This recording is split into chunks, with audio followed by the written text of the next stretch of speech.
নমস্কার, আমি গোবিন্দদেব গোস্বামী অ্যাস্ট্রোলজিতে আপনাদের স্বাগত জানাই। সবাই সুস্থ থাকুন, সুন্দর থাকুন, ঈশ্বর সকলের মঙ্গল করুন, মঙ্গলময়ের ইচ্ছায় সকলে ভালো থাকুন এই প্রত্যাশা করছি। যাই হোক, আজকে যে বিষয় নিয়ে আমি আপনাদের সামনে আলোচনার জন্য উপস্থিত হয়েছি সেটা হচ্ছে তুলা রাশি সংক্রান্ত। তুলা রাশি কালপুরুষ চক্রে তুলা রাশি হচ্ছে সপ্তম রাশি। তুলা রাশি সপ্তম রাশি। যাই হোক, তুলা রাশি হচ্ছে বায়বীয় রাশি, প্রতীক হচ্ছে তুলাদণ্ড। তুলা রাশির জাতক জাতিকাগণ একটু ব্যালেন্স করে চলতে ভালোবাসেন। তুলা রাশির জাতক জাতিকারা একটু শৌখিন প্রকৃতির হন, সততা নিষ্ঠা একটু তাদের সঙ্গী হয়। এবং যেহেতু এখানে এই রাশিটি অধিপতি হচ্ছেন শুক্রদেব এবং তিনি একটু শৌখিনতার প্রতীক, বিলাসবহুলতার প্রতীক, সাজসজ্জা বিলাস ব্যসন ভালোবাসেন। সুতরাং তুলা রাশির জাতক জাতিকারা একটু বিলাসিতা পছন্দ করেন, ভ্রমণ পছন্দ করেন ইত্যাদি। যাই হোক, আমি মূল আলোচনায় যাব। আগস্ট মাস তুলা রাশি বা তুলা লগ্নের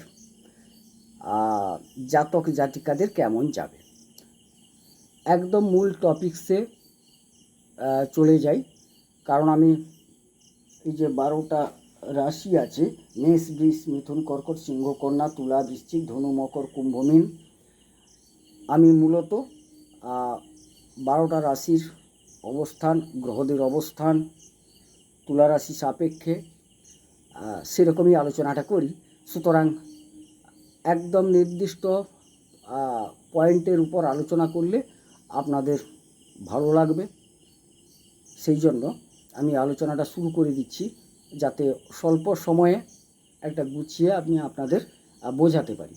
যাই হোক, এটা 1 নম্বর ঘর, একটু ডিস্টার্ব হচ্ছে, কালিটা ফেড। যাই হোক, 1 নম্বর ঘর, এখানে তুলা লেখা আছে, অর্থাৎ এই তুলা রাশি নিয়ে আলোচনা হচ্ছে। সাধারণত 1 নম্বর বলতে এখানে আমরা সবসময় দেহ বা তনু নিয়ে বিচার করে থাকি। শুক্র হচ্ছে এর অধিপতি গ্রহ। বর্তমান শুক্র একাদশে অবস্থান করছেন শুক্র। সুতরাং যেহেতু লগ্নপতিও তিনি, আবার অষ্টমপতিও তিনি, অষ্টম স্থানের অধিকারী, বৃষ রাশির অধিপতিও তিনি এসে একাদশে অবস্থান করছেন। সুতরাং এই মাসের আপাতত 26 তারিখ পর্যন্ত শরীরের সেরকম কোনো সমস্যা দেখা যাচ্ছে না, এবং যারা রোগ ভোগ করছেন তাদের একটা উপশম পরিলক্ষিত হচ্ছে। কিন্তু যেহেতু 26 তারিখের পর 26 তারিখেই ঢুকে যাচ্ছেন শুক্র, কেতু ওর সাথে জুটি বেঁধে কন্যা রাশিতে। কন্যা রাশি হচ্ছে শুক্রের নিচস্থ স্থান এবং তুলা রাশি সাপেক্ষে দ্বাদশ স্থান। সুতরাং 26 তারিখের পর স্বাস্থ্য সম্পর্কে সচেতন হওয়া বাঞ্ছনীয়। তো প্রথম শরীর স্বাস্থ্য নিয়ে বললাম। দ্বিতীয় হচ্ছে ধনস্থান, এখানে টাকা কড়ি ইত্যাদি বোঝায়, ধন সম্পদ ইত্যাদি বোঝায়। এটি হচ্ছে বৃশ্চিক রাশির ঘর, এর অধিপতি হচ্ছে মঙ্গল। সেই মঙ্গল বসে আছেন অষ্টমে এবং তিনি সপ্তমপতিও বটে, দ্বিতীয়পতি এবং সপ্তমপতি হয়ে অষ্টমে গেছেন। তুলা রাশি সাপেক্ষে মঙ্গল খুব একটা সুখকর ফল দেন না, যেহেতু তিনি সপ্তম এবং হয়ে অষ্টমে গেছেন, দ্বিতীয়পতি হয়ে অষ্টমে গেছেন। অষ্টম থেকে সরাসরি দ্বিতীয় স্থানে ধনস্থানে বৃহস্পতির সঙ্গে সপ্তম দৃষ্টি প্রদান করছেন। নির্দ্বিধায় বলা যায় আর্থিক উন্নতি হতে বাধ্য। আর্থিক উন্নতি হবে এবং হতে বাধ্য। 26 তারিখের পর এই মঙ্গল ভাগ্যস্থলে প্রবেশ করছেন। সুতরাং তুলা রাশির যেসব জাতক জাতিকা আছেন নিশ্চিত ভাগ্যের সহায়তা পাবেন এবং বর্তমান ধনস্থানের উপর উভয়ের দৃষ্টি থাকার ফলে আপনার ধনস্থান ভালো বলে প্রতিপন্ন হচ্ছে এবং আপনার ধন বৃদ্ধি পাবে, সঞ্চিত হবে, সব কিছুই হবে। তৃতীয় স্থান পরাক্রমতা, ভ্রাতা ইত্যাদি বোঝায়। যাই হোক, তৃতীয়াধিপতিও তিনি অষ্টমে গেছেন। তৃতীয় এবং ষষ্ঠাধিপতি হয়ে অষ্টমে বৃহস্পতি গেছেন। সুতরাং তিনি একটা বিপরীত রাজযোগ তৈরি করেছেন। এখান থেকে তুলা রাশির জাতক জাতিকাগণ নিশ্চিত একটা শুভফল পাবেন, নিশ্চিত একটা শুভফল পাবেন। এবং সেই ক্ষেত্রে বলবো, যেহেতু তিনি সরাসরি ধনস্থানে দৃষ্টি রেখেছেন, ধনস্থানে তো একটা ভালো ফল হবে। ভাইদের সাথে সম্পর্ক মোটামুটি একটা ভালো দেখা যাচ্ছে, সম্পর্ক ভালো থাকবে, এটা পরিলক্ষিত হয়। এবং হয়তো ভাইদের দ্বারা আপনি সহযোগিতা এবং উপকৃত হতেও পারেন। চতুর্থ স্থান, এখান থেকে মা, গৃহ, সুখ, বাহনাদি বিচার করা যায়। চতুর্থের অধিপতি হচ্ছেন শনি, তিনি পঞ্চমে গেছেন। এবং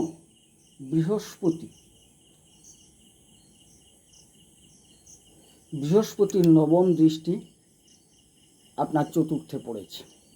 সুতরাং গৃহসুখ, বাহনাদি ক্রয় আপনার ঘটবে, আনন্দ থাকবে। রবির সরাসরি দৃষ্টি এবং বৃহস্পতির নবম দৃষ্টি থাকার সুবাদে আপনার বাড়িতে কোনো পূজা অর্চনা, আনন্দমূলক কোনো অনুষ্ঠান হওয়ার সম্ভাবনা দেখা যাচ্ছে।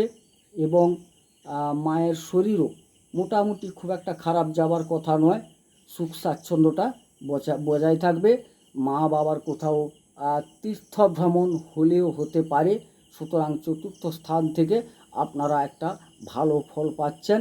এবং পঞ্চম স্থান এই জায়গাটাকে বলা হচ্ছে পঞ্চম স্থান, অর্থাৎ কুম্ভের শনি বক্রী হয়ে বসে আছেন এবং দীর্ঘদিন থাকবেনও।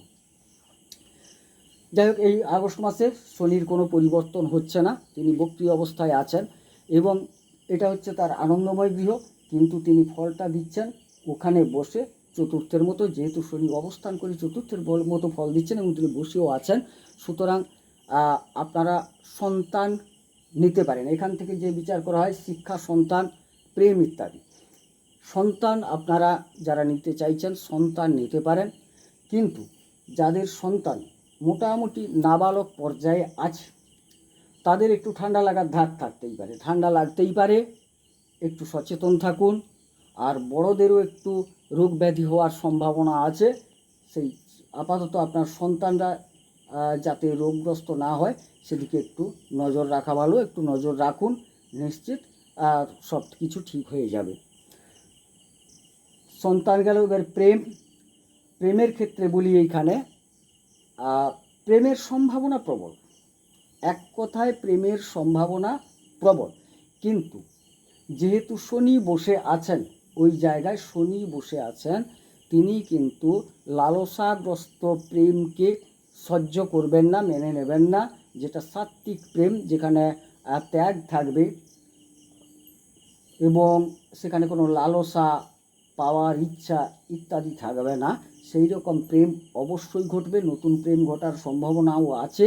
সুতরাং প্রেমে সফলতা আসতে পারে, তবে সাত্ত্বিক প্রেম বেশি সফলতা পাবে, এটুকু বলতে পারি।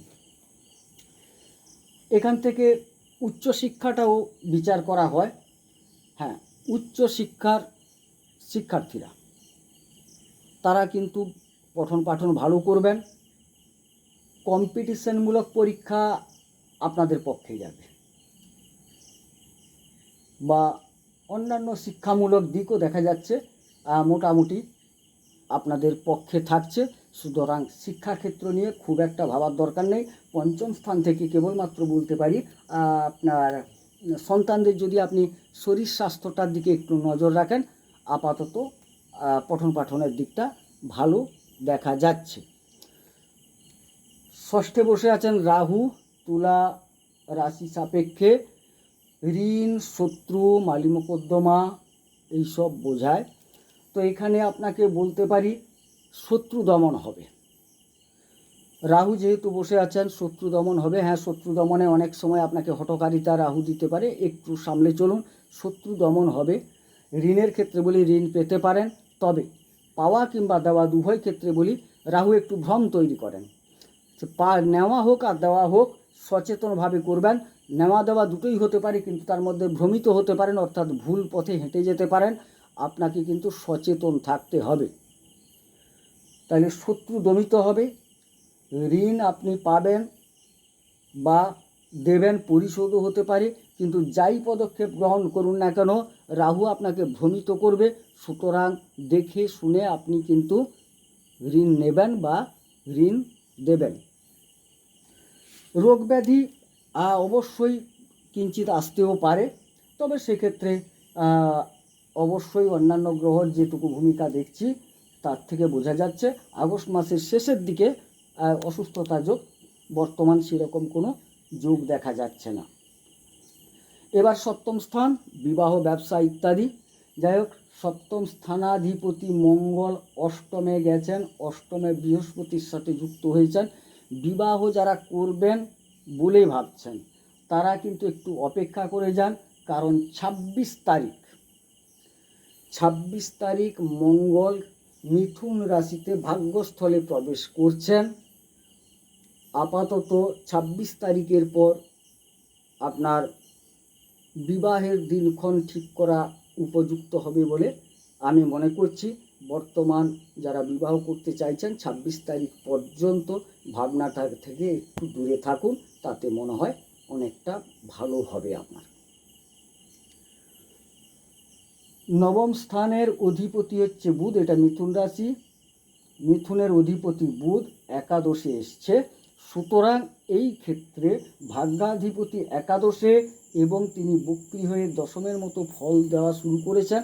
সুতরাং আপনাকে বলতে পারি আমি, আপনার উপার্জন বৃদ্ধি পাবে। কর্মের সংস্থান হওয়ার সম্ভাবনা আছে। তার আরও দিক আছে, কর্মেরও সংস্থান হবে, উপার্জনও বৃদ্ধি পাবে।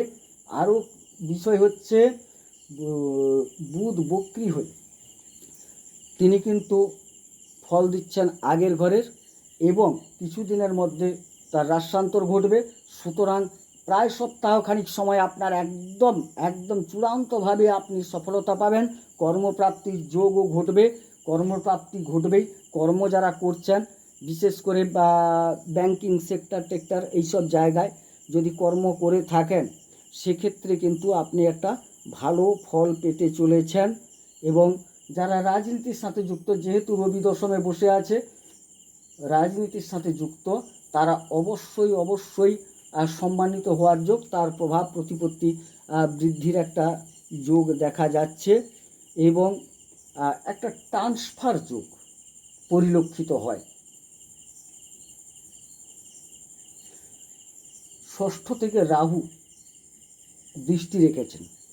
এই ষষ্ঠ স্থানটি হচ্ছে দশমের নবম, অর্থাৎ কর্মক্ষেত্রের ভাগ্যস্থলে রাহু, যিনি সাধারণত একটু দূরবর্তী স্থানে আপনাকে নিয়ে যেতে পারেন, ট্রান্সফার করিয়ে দিতে পারেন বা উন্নতি হতে পারে। এবং রবি যেহেতু বসে আছেন, নিজের ঘরেও চলে আসবেন। আর কিছুদিনের মধ্যে তিনি কিন্তু অলরেডি 16 তারিখ আপনার একাদশে ঢুকবেন। এটা হচ্ছে আপনার লাভ বা উপার্জন বা আয়ভাব। অতএব 16 তারিখের পর এখানে কিন্তু দেখা যাচ্ছে আপনার একটা লাভের পরিমাণ বৃদ্ধি পাবে, উপার্জন বৃদ্ধি পাবে। সেই ক্ষেত্রটায় রবিকে আসতে দিতে হবে, বেশি সময় বাকি নেই, অলরেডি তিনি চলে আসবেন এবং আপনার একটা ভালো সময় তৈরি হবে, উপার্জন ভালো হবে। এবারে প্রশ্ন হচ্ছে এই শুক্রদেব দ্বাদশে প্রবেশ করবেন, যেখানে কেতু বসে আছেন, কন্যা রাশিতে কেতু বসে আছেন। শুক্র দ্বাদশে প্রবেশ করবেন, অর্থাৎ আপনার তুলা রাশির অধিপতি শুক্র এবং অষ্টমাধিপতিও বটে, তিনি কিন্তু দ্বাদশে পৌঁছালে তখন কী হবে, নিচস্থ হয়ে যাবেন। এটা নিচস্থ জায়গা, সেই ক্ষেত্রে কিন্তু আপনার ব্যয় বৃদ্ধি পেতে পারে এবং আপনার শারীরিক কোনো অবনতি দেখা যাচ্ছে। সুতরাং এই জায়গায় 26 তারিখের পর দেখা যাচ্ছে, 26 তারিখের পর দুটো জিনিস ঘটছে। 26 তারিখে মঙ্গল কিন্তু চলে আসছে ভাগ্যস্থলে, আবার শুক্র চলে আসছে আপনার দ্বাদশে। তো ভাগ্যের উন্নতি ঘটলেও শরীরের অবনতি পরিলক্ষিত হয়। সুতরাং আপনাদের সচেতন থাকতে হবে। আগস্ট মাস মোটামুটি আপনাদের একটা ভালো ফল দিতে চলেছে। আগস্ট মাসে আপনারা একটা অদ্ভুত উন্নতি যোগ অবশ্যই পাবেন, অবশ্যই পাবেন। তবে একটা কথা বলে রাখি, এটি একটি স্থূল আলোচনা, সাধারণ আলোচনা, সার্বিক আলোচনা। আপনার জন্মকুণ্ডলিতে গ্রহ নক্ষত্রের অবস্থানানুসারে আপনি কিন্তু এই ফলগুলো পাবেন। আপনার যদি জন্মকুণ্ডলিতে গ্রহাবস্থান ভালো অবস্থায় থাকে অবশ্যই ভালো ফল পাবেন। যদি খারাপ থাকে, হ্যাঁ, কিঞ্চিত ইতর বিশেষ পার্থক্য হলেও আগস্ট মাস এটুকু আপনাদের সূচিত করছে যে তুলা রাশির পক্ষে আগস্ট মাস কিন্তু একটা শুভ ফলদায়ক হতে চলেছে। আরও বলে রাখি, একটু ভিন্ন আলোচনা, অনেকে কিন্তু হস্তরেখা নিয়ে আমাকে আলোচনা করতে বলেছেন। আমি চেষ্টা করব হস্তরেখা নিয়ে আলোচনা করার। আমি চাইছি অন্য একটা পথে গিয়ে হস্তরেখাটা নিয়ে আলোচনা করব। যাই হোক, এর মাঝখানেও বলে রাখি, আগামী ভিডিও থেকে আপনারা একটা করে টিপস পাবেন, মানে এই ছকানুসারে কি হলে আপনারা ভালো ফল পাওয়া উচিত, সেই ক্ষেত্রগুলো বিশ্লেষণ করব। যাই হোক, আমার ভিডিওটা আমি দীর্ঘায়িত করব না। সুতরাং এক কথায় আপনাদের বলা যায়, তুলা রাশির জাতক জাতিকাগণের পক্ষে আগস্ট মাস শুভ, শুধু শুভ নয়, একটা মিরাক্কেল দিতে চলেছে, কিন্তু কর্মের দ্বারা আপনাকে সেটা করায়ত্ত করতে হবে। সুতরাং যারা তুলা রাশির মানুষজন আছেন, আপনাদের বলবো সচেষ্ট থাকুন, পরিশ্রম করুন, নিষ্ঠার সাথে অবশ্যই অবশ্যই শুভ ফল পাবেন। শুধু দু একটা ক্ষেত্র ব্যতীত সেই দু একটা ক্ষেত্রকে আপনাকে একটু কন্ট্রোল করে নিতে হবে। যাই হোক, সবাই ভালো থাকুন, সুস্থ থাকুন, সবাইকে নমস্কার। ঈশ্বর সকলের মঙ্গল করুন, মঙ্গল হোক।